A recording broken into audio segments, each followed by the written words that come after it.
పూరా local. Welcome to పూరా local. ప్రజావాణి దగ్గర మనతో సమస్య చెప్పుకోవడానికి ఒక అతను ఉన్నారు, ఆయనతో మాట్లాడదాం. అన్న నమస్తే. నమస్తే. నా పేరు రమేష్ యాదవ్. నేను హ్యాండిక్యాప్డ్. నేను మేడిపల్లి ఉప్పల్ ఫిర్జాద్ కూడా మున్సిపాలిటీ మేడిపల్లి నుంచి వచ్చా. అయితే ఏం కంప్లైంట్ చేయడానికి వచ్చారు, ఏ దరఖాస్తు చేయడానికి వచ్చారు? గత ప్రభుత్వంలో టిఆర్ఎస్ ప్రభుత్వంలో కార్పొరేటర్ యొక్క భర్త పాషం బుచ్చి యాదవ్ ఆయనకు నాకు మా ల్యాండ్ విషయంలో అంటే గతంలో మా అమ్మగారి పైన పట్టా ఇచ్చిరు. నేను దాన్ని నోటరీ చేయించుకుని నా పేరు మీద రెగ్యులేషన్ చేయించుకున్నా. 58, 59 జీవోలో రెగ్యులేషన్ చేయించుకున్నా. అప్పుడున్న ప్రభుత్వం యాక్సెప్ట్ చేసేసి నాకు ఇంత అమౌంట్ కొట్టమని వచ్చింది. ఆ అమౌంట్ కట్టినా సేల్ డీడ్ చేయించుకున్నా. రెవెన్యూ వాళ్ళే వచ్చి సర్వే చేసిరు, రెవెన్యూ వాళ్ళే వచ్చి అది చేసిరుగో ఇది డాక్యుమెంట్, ఇది కన్వెన్షన్ డీడీ. అప్పుడు కూడా ఇదే కార్పొరేటర్ భర్త నాకు 5 లక్షలు ఇస్తే నీళ్ళు నిలబడుతుంది, లేకపోతే నువ్వు ఎంత కట్టినా కూలగొడుతున్నాడు. నేను గుడిసెలో ఉన్నా, గుడిసె ఫోటో పెట్టిన. 58, 59 జీవోలో రిజిస్ట్రేషన్ చేయించుకున్నా. నేను వానికి డబ్బులు ఇయ్యనని చెప్పిన, నీకు రూపాయి ఇయ్యను, నీ చేతనైతే చేసుకో, ఏం చేసుకుంటావో చేసుకో అని చెప్పిన. వాడు నా మీద ఇవన్నీ కంప్లైంట్లు ఇచ్చిండు. ఎవరికి? ఆర్డీఓకి ఇచ్చిండు, ఎంఆర్ఓకి ఇచ్చిండు. ప్లస్ ఆ స్థానికంగా ఉన్న పెద్ద బడా నాయకులు ఉంటారు కదా, ఆ బడా నాయకులను పట్టుకొని పైరవలు చేసిండు. ఏది చేసినా నాది ఇల్లు కూలలే. నేను లీగల్గా ఉన్నా కాబట్టి సరే నీ అమ్మ ఎంతకైనా మంచిది, మళ్ళీ వీడియో ఏమైనా చేసాడని కోర్టును ఆశ్రయించి కోర్టు నుంచి ఆర్డర్ కాపీ తెచ్చుకున్నా. కోర్టు ఆర్డర్ కూడా ఇచ్చింది. ఆ ఆర్డర్ కూడా మున్సిపల్ వాళ్ళకి రెవెన్యూ వాళ్ళకి సర్క్యులేషన్ అయింది. సర్క్యులేషన్ అయినాక వాళ్ళు డైరెక్ట్ చెప్పారు అది కోర్టు ఆర్డర్ ఉంది, మేము ఏం చేయలేము అనేసి ఏం చెప్పారో ఏమో మనకు తెలియదు. వీడు ఏం చేసిండు, ఈ పట్టాలు ఎవరైతే సృష్టించిరో ఈ పట్టాలు, ఈ ఆర్టికల్ కూడా చూడండి, నకిలీ పట్టాల మీద ఈయన ఫోటో పెట్టి ఆర్టికల్ రాసిరు పేపర్లలో.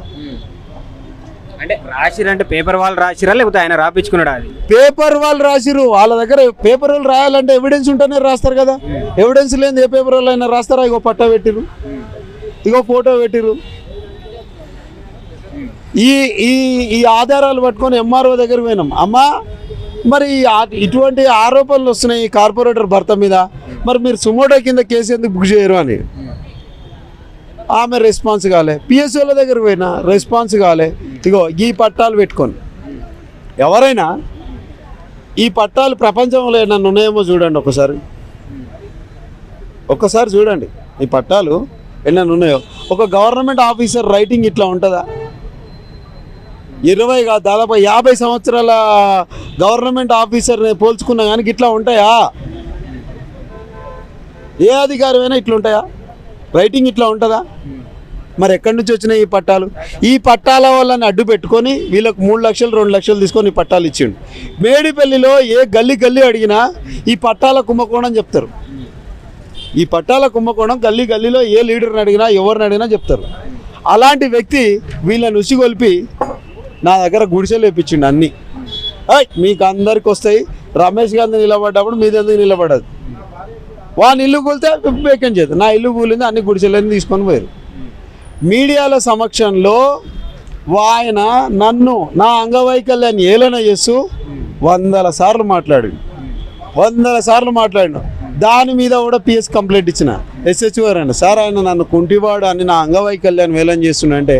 ఆయన అంటాడు అది అఫెన్స్ కాదు బై, జాలి అంట. కుంటివాడు అనేది జాలి అంట.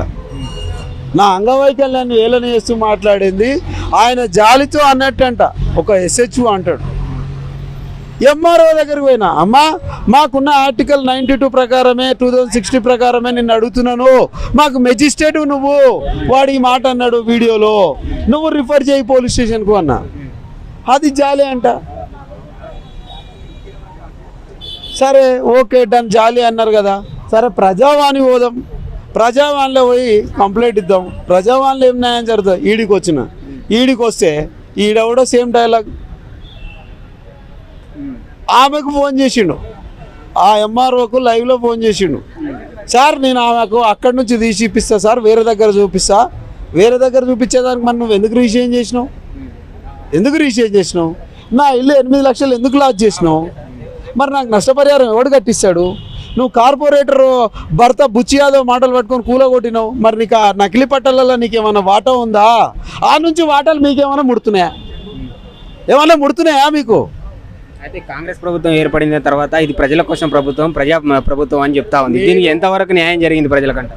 ప్రజలకు నేను వ్యక్తిగతంగా చెప్తలేనండి, మీరు ఏ విలేజ్ కన్నా వెళ్ళండి, కాంగ్రెస్ పార్టీ మీద దుమ్ము వచ్చే పబ్లికే తయారయ్యారు తప్ప ఎవ్వరు కూడా కాంగ్రెస్ పార్టీకి ఓటేసే పరిస్థితి రేపు పొద్దుగాల తెలంగాణలో లేదు. ఎందుకు లేదు అంటే ఈ పడ్డారు, ఆలుచ్చలే వచ్చి ఇంట్లో పడ్డారు.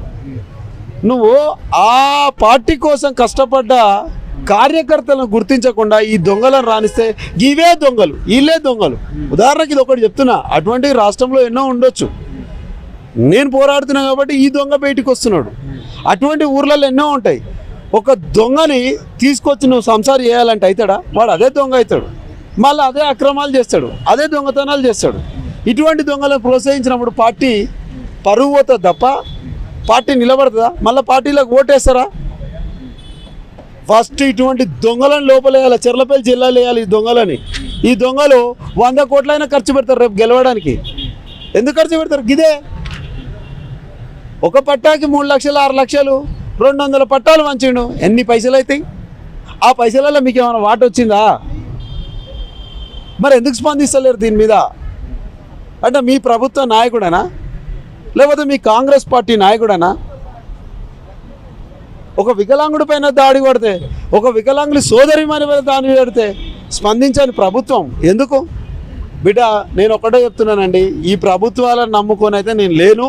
నాకు న్యాయ వ్యవస్థ మీద నమ్మకం ఉంది. నేను న్యాయపరంగానే కోర్టులోనే కొట్లాడతా, కోర్టుకే వెళ్తా. బుచ్చి యాదవ్ చెర్లపల్లి జైలుకి పంపించేంత వరకు నా దృష్టికి ఒక్కనే వచ్చిండు.